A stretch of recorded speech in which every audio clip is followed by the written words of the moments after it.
¿Cómo consiguió Bernie Madoff estafar miles de millones a las personas más ricas y poderosas de Wall Street? Hablamos de la mayor estafa piramidal de todos los tiempos, de una historia que tiene todos los ingredientes propios de una novela o un buen guión dramático: lujo, dinero, riqueza, éxito desde abajo, mucha opacidad y una repentina caída al abismo cuando el castillo de naipes se derrumbó con el estallido de la gran crisis financiera del 2008.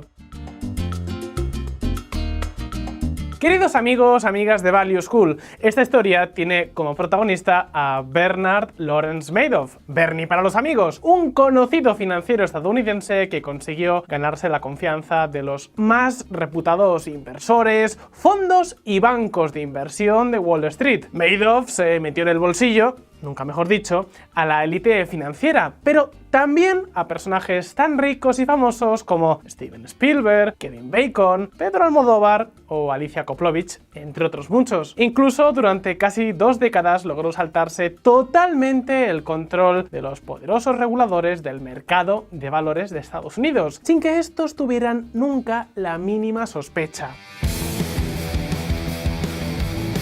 Y ojo que no hablamos de un asunto precisamente menor. Se calcula que el modelo piramidal puesto en pie por Bernie Madoff terminó volatilizando de las cuentas de sus clientes, atentos a la cifra, más de 65.000 millones de dólares. Sí, lo habéis escuchado bien, 65.000 millones de dólares. Ha sido quizás la mayor estafa de Wall Street. Y por supuesto, la historia no terminó bien. Tras destaparse toda la operación, Madoff fue detenido a finales del 2008. El día 11 de diciembre, y apenas un año más tarde, en 2009, condenado a 150 años de cárcel. Cárcel en la que falleció el pasado 14 de abril del 2021.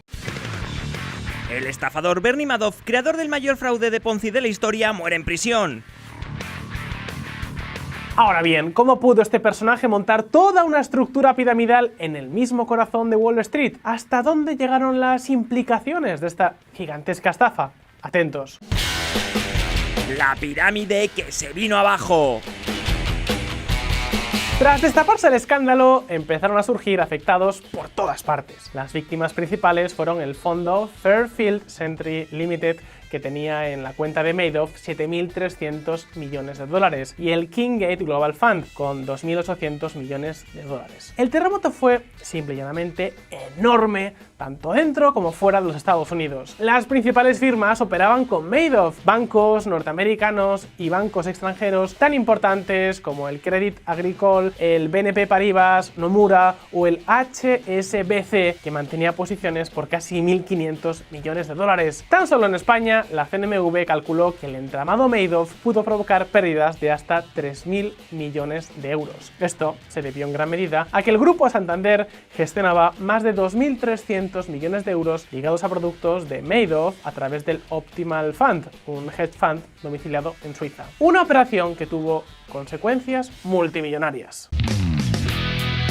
18 de marzo de 2019, los clientes de Santander estafados por Bernard Madoff recuperan este lunes su dinero. Santander decidió en 2009 restituir el principal invertido a los clientes de banca privada afectados por la estafa, lo que resultaba en 1.380 millones de euros. Grandes fortunas españolas como Alicia Koplovich, Manuel Jove, José Lladró, Juana Belló o los Fernández Somoza, entre otros, contrataron sus fondos. De hecho, España fue el segundo país donde más fuerte impactó la estafa, por detrás de Estados Unidos. Claro que siempre hay quien pierde más y quien pierde menos. Según el Wall Street Journal, Cal Shapiro, conocido una vez como el rey del algodón de la ciudad de Nueva York y amigo de Madoff desde hacía 50 años, pudo ser la persona física que más pérdidas sufrió, ni más ni menos que 545 millones de dólares. Claro que otros también le acusaron de hacer una fortuna con el paso de los años gracias a los ingresos recibidos con las aportaciones de nuevos clientes. En fin, fuera como fuese, la pregunta que podemos hacernos es ¿cómo demonios funcionaba realmente este sistema? Pues veréis, a través de su firma de inversión, que operaba como un auténtico grupo financiero con su asesoría de inversiones e incluso su propio broker, las operaciones de Madoff seguían el esquema clásico de las estafas piramidales. Esto es, prometía grandes rendimientos a sus clientes, pero estos no se abonaban con el retorno de las inversiones, que en realidad en su mayor parte eran ficticias, sino con los fondos aportados por nuevos clientes. Vamos, un esquema Ponzi de libro. Bernie Madoff había montado un negocio que en realidad no era tal. Los beneficios que reportaba a sus clientes, con rentabilidades que oscilaban entre un 8 y un 12%, pasara lo que pasara en la bolsa, no salían de operaciones reales, sino de lo aportado por nuevos clientes. Es decir, con los ingresos de los nuevos clientes se pagaban los rendimientos de los antiguos. Un sistema que para funcionar con éxito requería de dos condiciones absolutamente necesarias. Fijaos.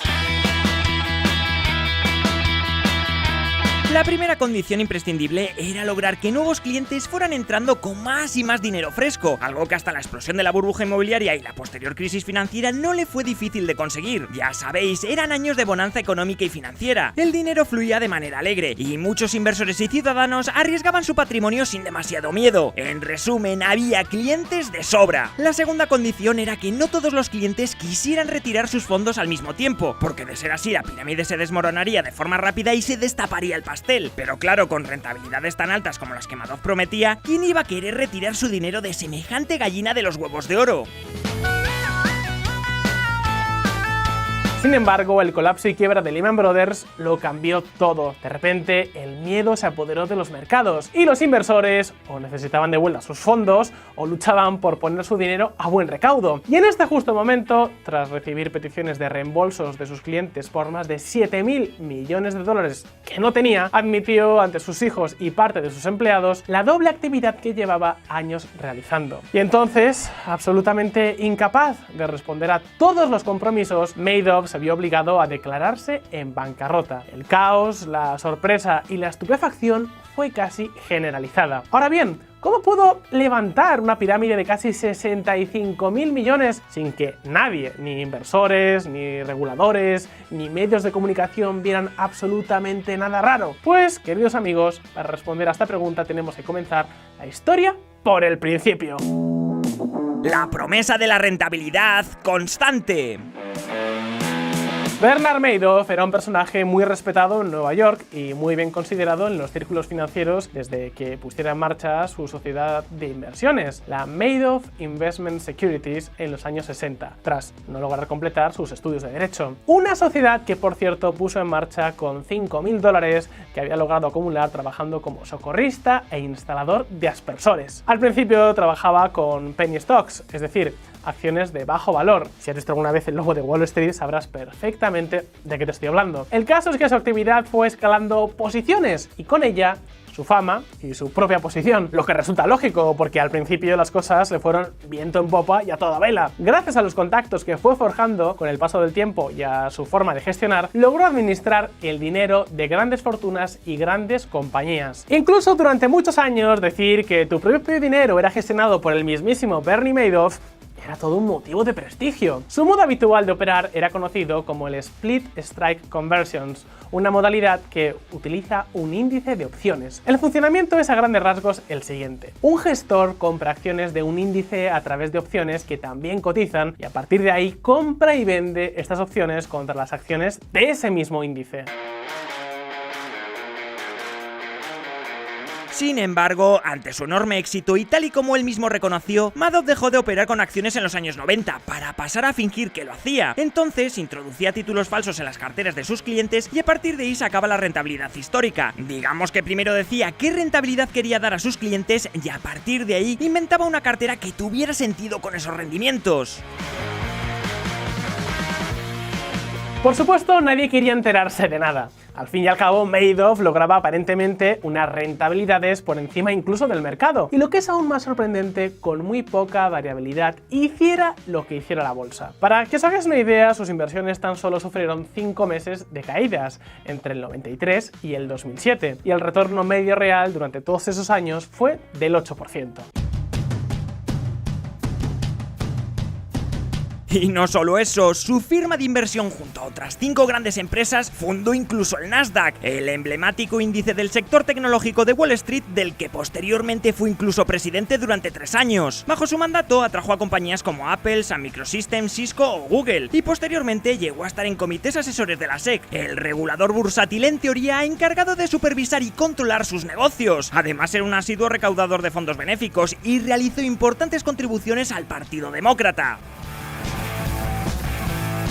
Es decir, a todas luces era uno de los grandes capos de Wall Street. Todo el mundo confiaba en Bernie Madoff. E incluso cuando alguien osaba poner en cuestión sus increíbles rendimientos, el financiero norteamericano siempre salía bien parado. Este fue el caso, por ejemplo, del analista financiero Harry Markopolos, que recopiló pruebas y una y otra vez denunció que las cifras de Madoff eran simple y llanamente imposibles de conseguir. Se hizo con documentación confidencial, testó la estrategia e incluso con la ayuda de analistas cuantitativos demostró que no había correlación entre los beneficios de Madoff y el rendimiento del SP100, presentando por ello una queja formal ante la SEC. Pues bien, no logró nada, pero no penséis que fue un hecho aislado. Lo cierto es que desde los años 90 los reguladores de la SEC investigaron hasta en 5 ocasiones el entramado financiero, que en realidad era una gigantesca pirámide. Nunca detectaron nada. Por eso, cuando todo salió a la luz, la estupefacción fue general.